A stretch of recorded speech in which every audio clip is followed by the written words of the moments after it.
Hi, good day again. It is definitely what I always consider to be a privilege to be in your presence.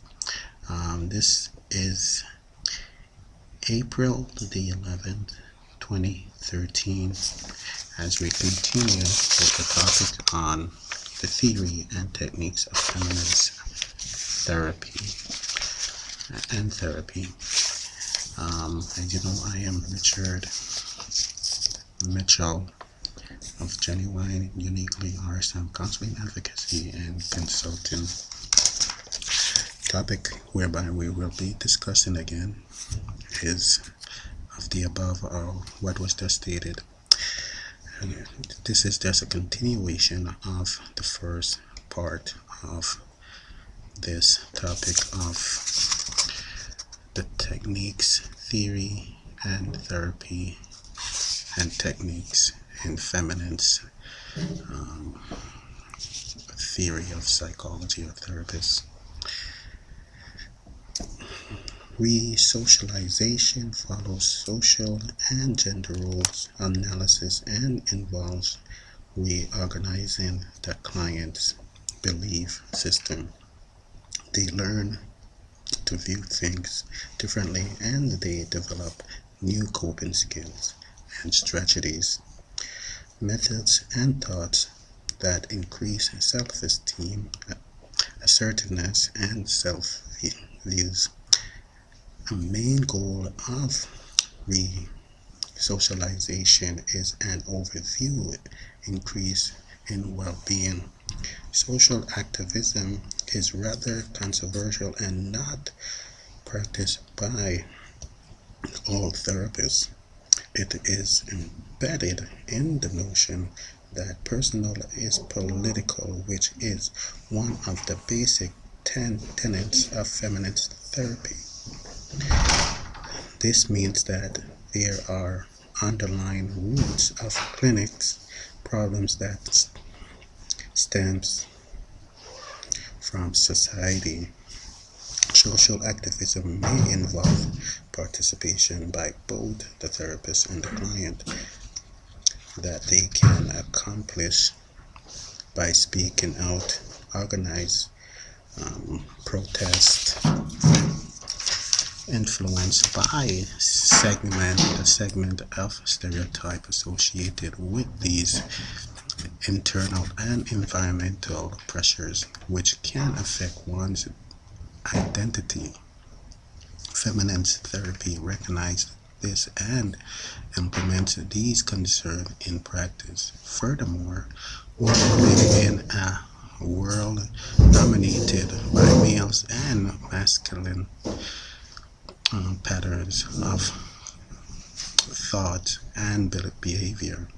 Until recently, psychological studies of human behavior were almost always conducted by men and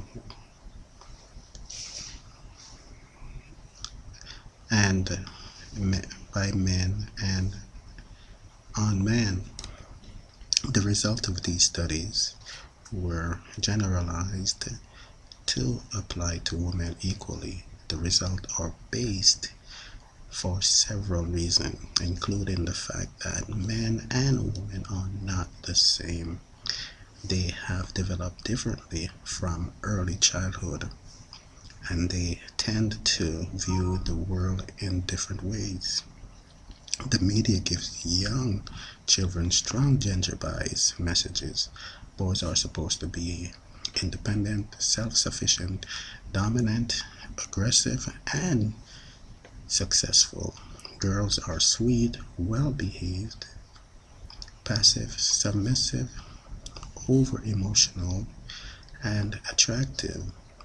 There is a conflicting problem here because the same traits that are considered appropriate for little girls considered negative and inappropriate as mature adults.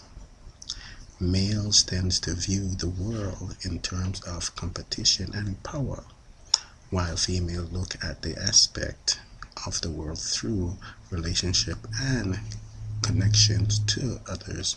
Therefore, these studies and techniques may not represent women very well. However, through the feminist theory and techniques, at times when it comes to differences with male and female, we tend to want to equalize the playing field. So it is a pattern now to start teaching young men, young boys, to be more in tune with their more emotional side, so that they don't become too aggressive and antisocial when they become considered to be antisocial when they become adult males, because it could be problematic in certain situations when males are too over dominant and show too much masculinity. So I think this pattern is coming to more fruition and more practical and practice in this contemporary world. Women's natural gift of being nurturing and caring do not hold much power and value in society according to social norms. These views and norms prevent women from feeling a sense of strength and power. These characteristics should not be viewed as weakness, yet society sees it this way. Women should be commended for all he roles that they play. It is hard to juggle a family with children and a career, then come home and do housework rather, and errands. As society becomes more of a dual income earning community, some of these issues may turn into a more positive direction. Men do not have it easy either. If a man were to stay home and raise the children and tend to be household and meet those needs, society may call him lazy or worthless. Feminist theorists recognize how these factors, and they understand how much relationship, connection, and nurturance play a huge role in individual lives. They consider sex bias in a male dominated society, and they honor women experience and instincts as being valid. Feminist therapists especially address issues such as family and marriage relations, reproduction, career concerns, physical and sexual abuse, body image and disorder, and self-esteem. One of the most important concerns of the feminist therapist is the empowerment of women in today's world. Bohan 1992 states 6 guidelines for feminist practitioners to follow. 1. Therapists are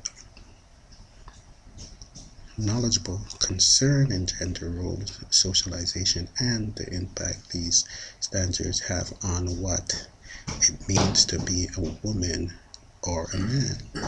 2. Therapists are aware of the impact of the distribution of power within the family and power differentials between men and women in terms of decision making, child rearing, career option, and division of labor.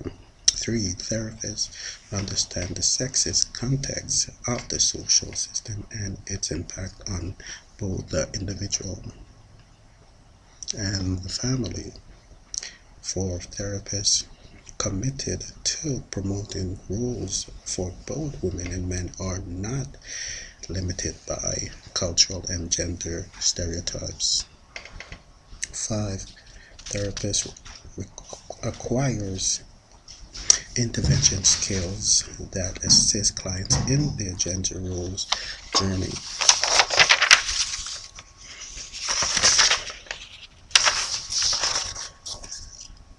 As we come to the sixth one, which is therapists are committed to work towards the elimination of gender roles bias as a source of pathology in all societal institutions. These principles are based on a gender fair ideology for counseling, which may be applied to family therapists as well. These principles also apply to both individual and group therapy.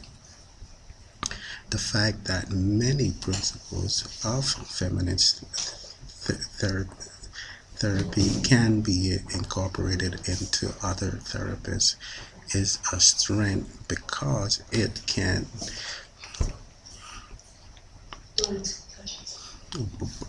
broaden the theoretical base of other models and therapies. Feminist therapy aims at enriching and enlightening everyone's life by hopefully encouraging societal activism in a positive direction. There are some criticism and limitation to feminist therapy. Some therapists may be too feminist and militant in their views, thereby persuading clients. No therapist should persuade nor tell someone the right way to look at them. The therapist's task is to offer support and information to challenge the client to examine for herself which road to take. Another criticism is that the biased stance that feminists take. They are not natural. They are all for definitive. They are definite change in society, and they should take caution not to be too pushy with their views on clients. It is also important that clients take responsibility for action and experiences and not just blame society. They can be aware of society's impact, by they also need to fess up and not avoid taking personal responsibility. Another criticism is the fact that feminism originated and was developed by middle-class white or heterosexual women. Other race and cultures were not involved. This has been brought to the attention of feminists. The feminists have become much more inclusive. In summary, my friend, it must be said that feminist therapy is beneficial and adventurous to today's society. The human race will continue to evolve, and new theories will also evolve to meet the needs of our unsustainable plastic society. Feminist therapists will continue to break down the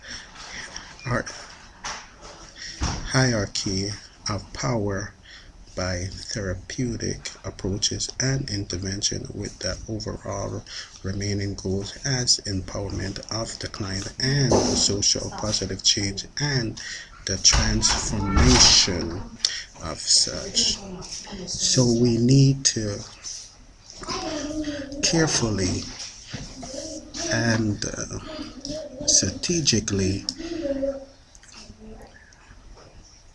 examine the feminist approach and make it applicable to the empowerment and the equalizations of power or neutralizations of power in certain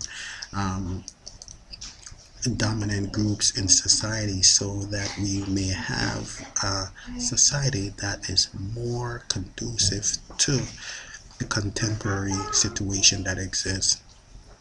It is clear that in the 60s, women was very much oppressed by the white male of their societies. However, other marginalized individuals have now come into play, such as blacks, Hispanic, aboriginals, you name it, gender biases, and so on and so forth. So we must use the feminist theory to the advantage of all those who are and have been oppressed by the mainstream or the dominant groups in all societies, and combining them with other theories that we may be more effective in counseling those who need professional counseling or therapists.